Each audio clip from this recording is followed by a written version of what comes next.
World and the markets and whatnot. Good to see you. Happy Welcome back. Day after Thanksgiving.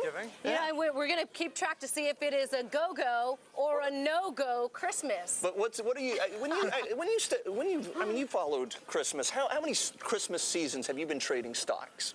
Oh, it's got to be close to 20 now. Okay, and so you're giving away his age. Sorry about that. Sorry to date you, but let's get some historical perspective on this. I mean, over the years, how much attention do you actually pay to what Black Friday's results are, and whether or not the consumers actually being impacted by the macroeconomic forces, et cetera, Todd? I think it depends on the year. This year in particular, with consumer credit being the crux of the market issues, I think a lot of people are paying attention this year more than most. And should you pay attention when everybody else is paying attention? Is it more important this year in your mind? I think it's important from a perception standpoint. Perception is reality on Wall Street. But I think that the market was a little bit probably oversold coming into today, a little early for rally.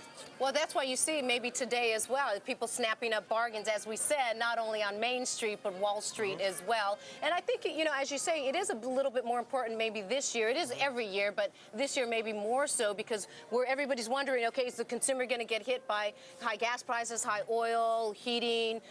You know, they're worried about whether their house is worth more or less. So all of that factors into this. I think it does. I think we're in the early innings of a multi-year credit contraction.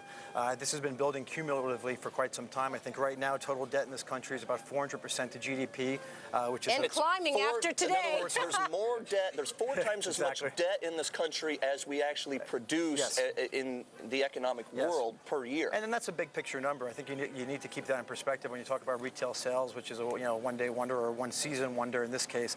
But I think in the context of the broader consumer, I think it's right. It's a big deal for the retailers as well. As we were saying, they could make 50 to 70% of their profits during this time, so it's make or break for them as well. I do want to bring up the cruise ship. You know that we have these pictures of this amazing cruise ship that was. Not everyone is spending money today, apparently. In the markets. They're thinking they're going to spend their Thanksgiving Day, out there, footage, Todd. out there on in a beautiful cruise ship. This is GAP Adventures, and they're based in Toronto. Well, they were these 154 passengers and crew members were on a cruise ship, cruising through the Antarctic, having a great time, but then they hit ice and nearly sank the ship.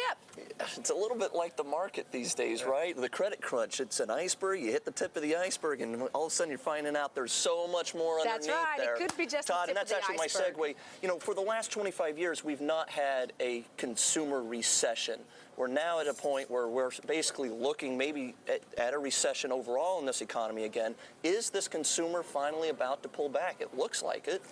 It's interesting. I would argue that we're actually already in a recession that's been masked by the lower dollar, and it's been skewed by the economic statistics because you have the haves and the have-nots. So you've had a smaller amount of people spending more money.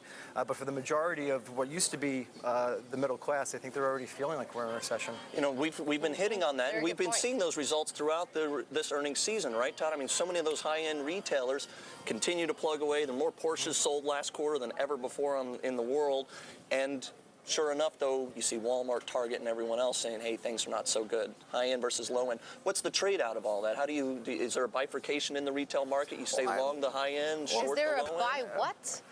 Bifurcation? Ah, darn it. But at any rate, Todd, what do you see as the trades out there off of this dynamic? It's a difficult question right now because I think in a lot of ways it's already played out. $4. $4 for bifurcation. I put 20 in last week for talking about level 3 assets. He's a bigger tipper than you fine. are. I'm always putting $20 in there. I had signals today, though. Call him on it, definitely, Todd. All right, what were you saying? Sorry. What I was saying was I think that there is, I think that trade in a lot of ways has already taken place. And we've talked a couple weeks ago about the dollar. I get the sense, and this is probably not a popular opinion right now, that the dollar is actually going to rebound quite nicely. And I think if that happens, then asset classes as a whole, because everything went up together against the dollar, everything is going to go down against the dollar. So that's a good point, though. Would you be advising people, or are you doing yourself, buying the dollar now being so low in anticipation of it going up?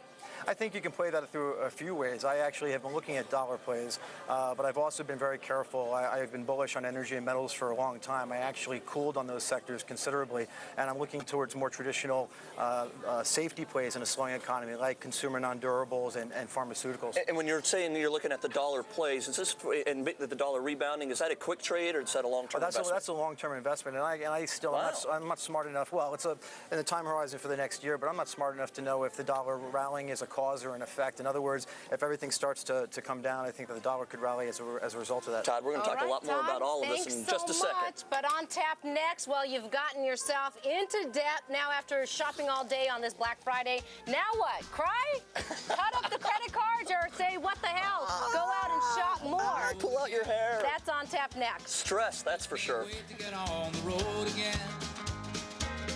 The life I love is making music with my friends. And I can't wait to get on the road again.